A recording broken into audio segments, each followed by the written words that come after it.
فأنا ناصح لإخواني بالصدع بالحق تبيض وجوههم. السكوت في مسألة الحزبية يضرها، فاصدع بما تؤمر وأعرض عن المشركين.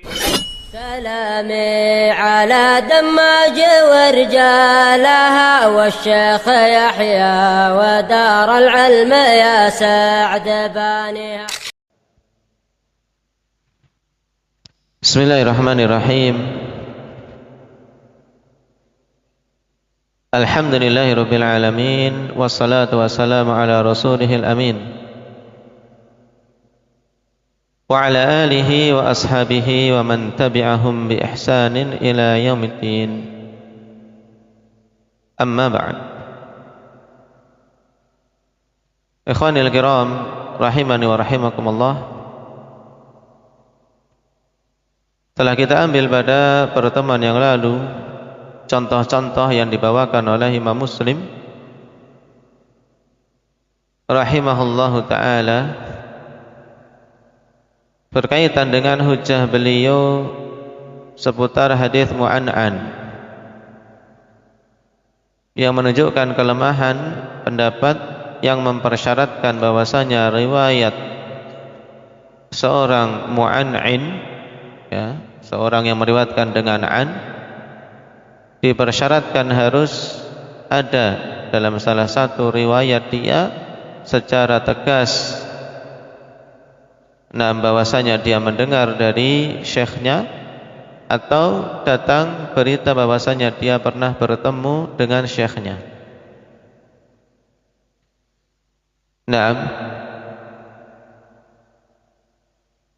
Walaupun pada sebagian contoh khonifillah dikritisi, tapi bukan tempat kita untuk membahas itu. Yang jelas kesimpulan yang hendaknya dipegang dari pembahasan yang panjang dalam muqaddimah ini khonifillah, di akhir pembahasan yang dibawakan oleh Imam Muslim, intinya bahwasanya hadis yang diriwayatkan oleh seorang perawi dengan an, fulan an allan, maka dipersyaratkan pada perawi yang meriwayatkan itu dia bukan mudallis.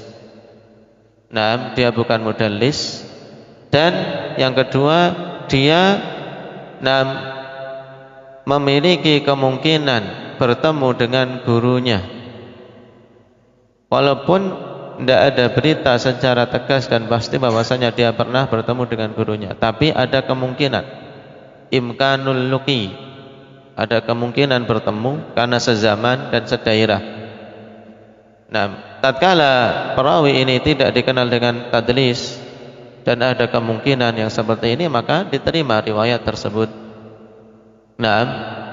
Adapun kalau perawinya dikenal dengan sifat tadlis, suka membuat rancu dalam periwayatan, maka tidak diterima sampai dia betul-betul meriwayatkan secara sharih bahwasanya dia mendengar dari gurunya. Ini kesimpulan hadis mu'an'an. Baik, sekarang kita lanjutkan.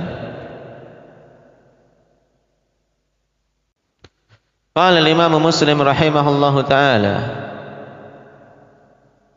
wa kana hadzal qaul alladhi ahdathahu al-qail alladhi hakainahu min tawhinil hadits bil illati allati wasafa aqalla min an yu'arraja alayhi wa yuthara dhikruhu idh kana qawlan muhdathan wa kalaman khalfa wa lam yakulhu ahadun min ahli al-ilmi salaf wa yastankiruhu man ba'dahum khalaf. Dan sebenarnya pendapat ini yang diada-adakan oleh orang yang telah kami hikayatkan pendapatnya tersebut, yang berupa pelemahan terhadap hadis dengan alasan yang telah kami sebutkan sifatnya, yaitu dengan alasan apa? Tidak ada tasrih bahwasanya perawi mu'an'an tadi pernah bertemu dengan gurunya atau pernah mendengar langsung dari gurunya. Nah, sebenarnya pendapat ini aqalla min an yu'arraja alaih. Nah, aqalla sebagai apa? Khabar dari kana. Jadi kalau mau disingkat, wa kana hadzal qaul aqalla min an yu'arraja alaih. Ya, pendapat yang sedang dibahas tadi, dibantah tersebut itu sebenarnya apa? Lebih rendah untuk kita apa? Kita bahas. Untuk kita sampai berpanjang lebar menyebutkannya. Tayyib.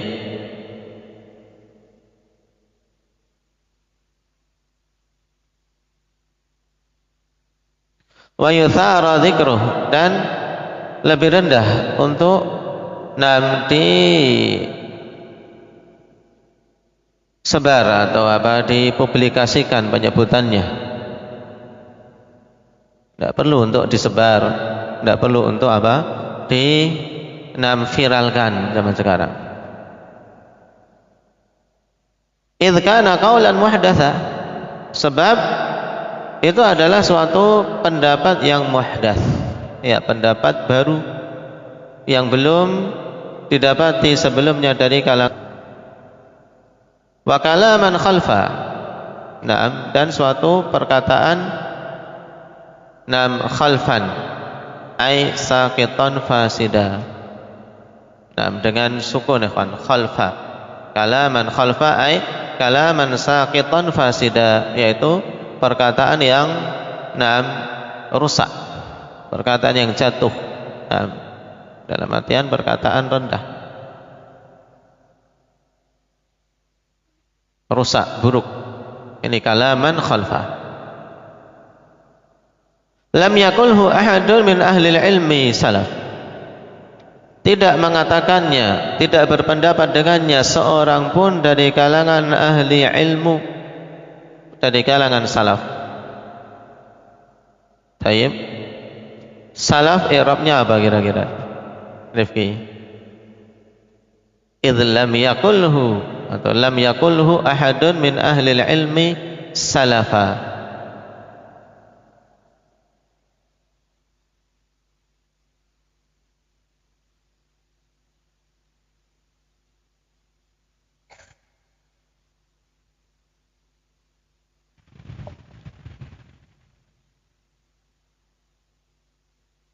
Atau salafun min ahli ilmi salafun.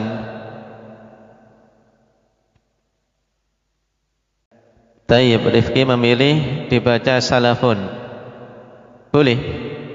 Lam yakulhu ahadun min ahli ilmi salafun. Ya, salafun sebagai badal dari ahad. Boleh. Sekarang kalau dibaca salafah, dan itu yang banyak dicetakan, ya kan? Nah, lam yakulhu ahadun min ahli ilmi salafa. Apa Ismail? Dengan sighah madhi.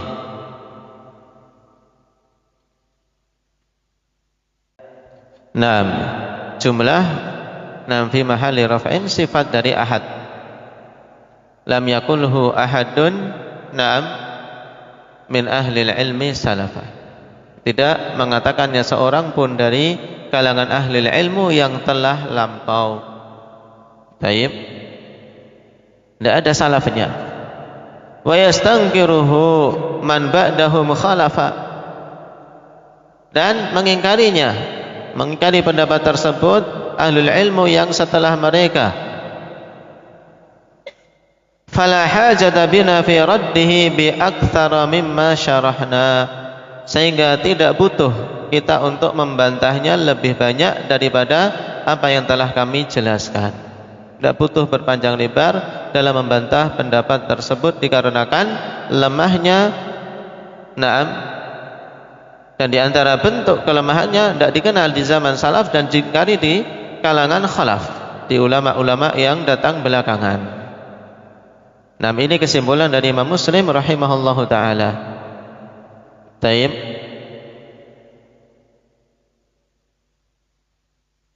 Idh kana qadrul maqalati wa qailihal qadral ladhi wasafnahu. Nah, sebab Ini alasan beliau lagi, ta'liliyah. Sebab idh kana qadrul maqalati wa qailiha al-qadr alladhi wasafnahu. Nah, sebab kadar ucapan dan orang yang mengucapkan itu adalah sekadar yang telah kami sifatkan, yaitu kadarnya sangat rendah. Tidak butuh kita capek-capek untuk membantahnya, baik membantah perkataannya maupun membantah orangnya. Nah, taib, sebagaimana disifati oleh Imam Muslim, pendapat yang muhdats, perkataan yang datang belakangan, tidak didahului oleh seorang pun dari kalangan para salaf. Ini cukup untuk menunjukkan lemahnya pendapat tersebut. Wallahul musta'an.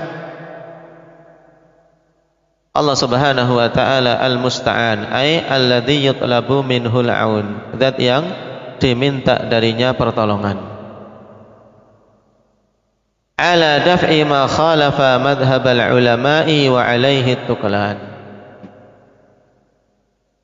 Wallahul musta'anu ala daf'i ma khalafa madhhab al-ulama'. Allah Subhanahu wa taala dialah yang dimintai pertolongan untuk membela atau untuk menolak apa-apa yang menyelisihi jalan para ulama. Di sini menunjukkan akhwani fillah bahwasanya penyelisihan terhadap jalan ulama bukan perkara yang ringan. Bukan perkara yang ringan. Nah, karena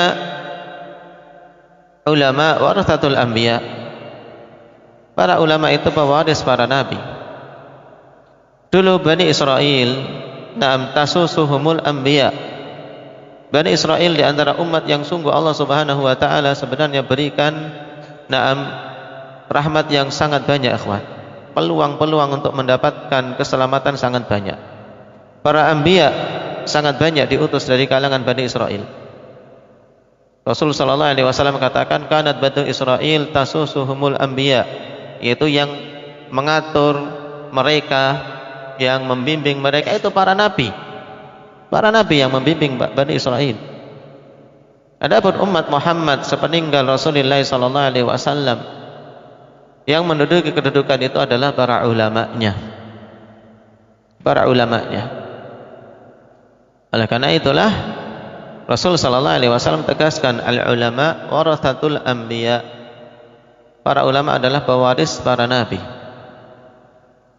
Sehingga kita dibimbing untuk mengikuti bimbingan para ulama, bertanya kepada para ulama pada hal-hal yang kita rancu tentangnya, sebagaimana perintah Allah Subhanahu wa taala, fas'alu ahla dzikri in kuntum la ta'lamun. Bertanyalah kepada ahlu dzikri apabila kalian tidak mengetahui.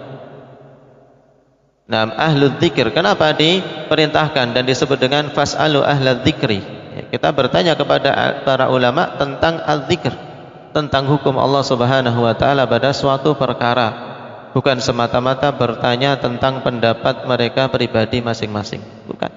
Tapi bertanya tentang bagaimana memahami Al-Qur'an, bagaimana yang benar dalam memahami suatu ayat, bagaimana yang benar dalam memahami suatu hadis, dan bagaimana yang benar dalam menerapkan suatu hukum.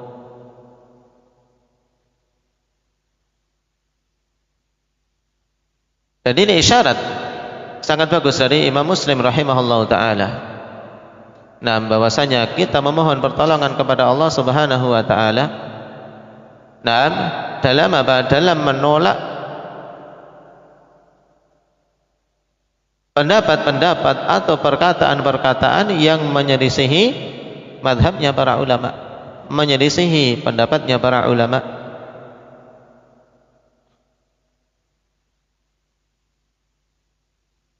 Dan juga di antara hal yang Rasul sallallahu alaihi wasallam isyaratkan kepada kita, akhwani fillah,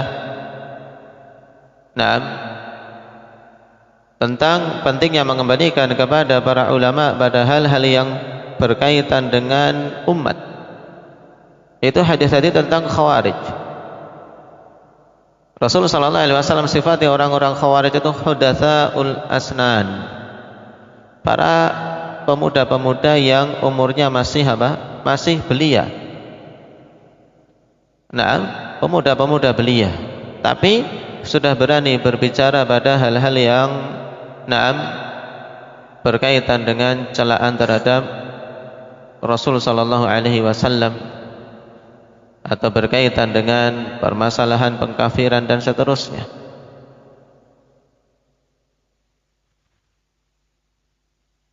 Wa alaihi tuklan. Dan ini terkadang disingkat menjadi wallahul musta'an wa alaihi tuklan. Tuklan dengan dhammah, bukan dengan kasrah. Maknanya apa? Wa alaihi tuklan dengan dhammah. Nah, yang membaca dengan kasrah keliru. Alaihi tuklan bidhammit ta. Nah, isim dari al-ittikal. Al-ittikal. Dan hanya kepada Allah Subhanahu wa taala al-ittikal, yaitu apa? At-tawakkul. Berarti makna wallahul musta'an wa alaihi tuklan, hanya kepada Allah Subhanahu wa taala dimintai pertolongan dan hanya kepadanya kita bertawakal. Maknanya seperti itu. Nah, ini akhir dari muqaddimah Imam Muslim rahimahullahu taala yang juga mengingatkan kepada kita ikhwani fillah untuk apa? Untuk berjalan di bawah bimbingan para ulama umat. Oleh karena itulah di antara upaya dari para dai-dai bid'ah adalah untuk memalingkan umat ini dari ulamanya. Contoh begitu banyak akhwani fillah, dengan menggelari ulama-ulama yang menjadi rujukan umat dengan gelar-gelar yang buruk. Seperti yang dimunculkan dai-dai Khawarij, dai-dai pergerakan bahwasanya ulama ahli sunnah itu hanya ulama haid wan nifas. Yang dibahas oleh mereka itu hanya seputar haid dan nifas. Tidak pernah mengajari manusia untuk apa? Bagaimana berjuang menegakkan khilafah Islamiyah. Ini celaan. Ya, biasa yang terprovokasi dengan ini siapa? Para pemuda-pemuda yang memiliki antusias, semangat tinggi untuk membela agama, tapi salah mendapatkan apa? Mendapatkan pembimbing. Sehingga dijauhkan dari ulama yang sebenarnya. Dijauhkan dari ulama yang sebenarnya yang akan membimbing mereka kepada jalan yang hak. Dan ini terus dari setiap zaman. Di antara upaya ahli bidah adalah menjauhkan umat dari ulamanya. Baik itu dengan tuduhan-tuduhan untuk memburukkan citra ulama atau dengan klaim bebas dari apa? Dari taklid. Mengklaim untuk membebaskan diri dari taklid sehingga ingin lepas dari bimbingan ulama dan tidak menghiraukan bimbingan mereka. Dan ini alamat keburukan, ikhwan. Alamat keburukan. Karena tidaklah Allah Subhanahu wa taala perintahkan kita untuk mengembalikan perkara kepada para ulama kecuali dikarenakan keberkahan yang ada pada hal tersebut, juga karena bagusnya akibah, bagusnya hasil yang akan didapat. Allah Subhanahu wa taala katakan wa idza ja'ahum amrun minal amni awil khaufi adza'u bih walau radduhu ila rasuli wa ila ulil amri minhum walau radduhu ila rasul wa ila ulil amri minhum la'alimahu alladhina yastanbitunahu minhum. Kalau seandainya saja mereka mengembalikan kepada Rasul dan kepada ulil amri di antara mereka, yaitu ulamanya, tentunya mereka akan mengetahui bagaimana beristimbat, bagaimana mengambil langkah dan bagaimana mengambil solusi.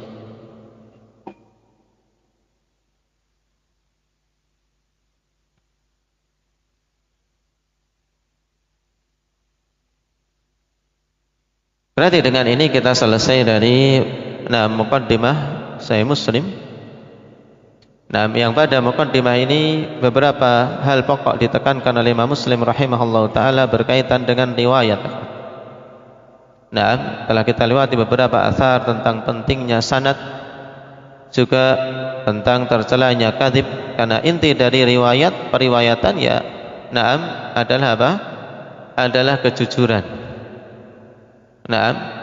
Juga yang kedua adalah dhabt, yaitu kekuatan seseorang dalam menguasai apa yang diriwayatkan. Karena seorang yang jujur tidak ingin berdusta, tapi dia tidak kuat menguasai apa yang diriwayatkan, bisa terjatuh dalam kesalahan atau kedustaan tanpa dia sadari. Oleh karena itulah akhwanifillah, syarat utama diterimanya riwayat kembali kepada dua hal, yaitu al-adalah dan ad-dhabt.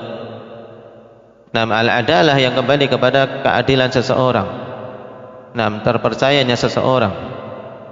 Yang kedua kembali kepada dhabt, kemampuan dia dalam menghafal dan menguasai apa yang dia riwayatkan, sehingga dia mampu menghafal, mampu menyampaikan sesuai dengan apa yang dia dengar. Baik.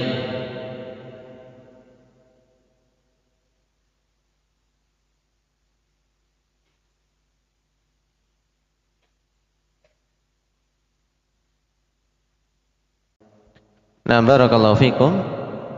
Insyaallah taala untuk inti dari kitab Sahih Muslim kita lanjutkan pada pertemuan yang akan datang. Dan pada muqaddimah ini, yang mampu memahami padanya kaidah-kaidah bagus. Padanya kaidah-kaidah bagus, terutama pada pembahasan athar-athar yang telah lewat yang dibawakan oleh Imam Muslim rahimahullahu taala padanya sebagai pokok-pokok dalam periwayatan dan pokok-pokok dalam mengambil ilmu. Nasallallahu azza wa jalla ay yuwaffiqana lima yuhibbuhu wa yardah, walhamdulillahi rabbil alamin.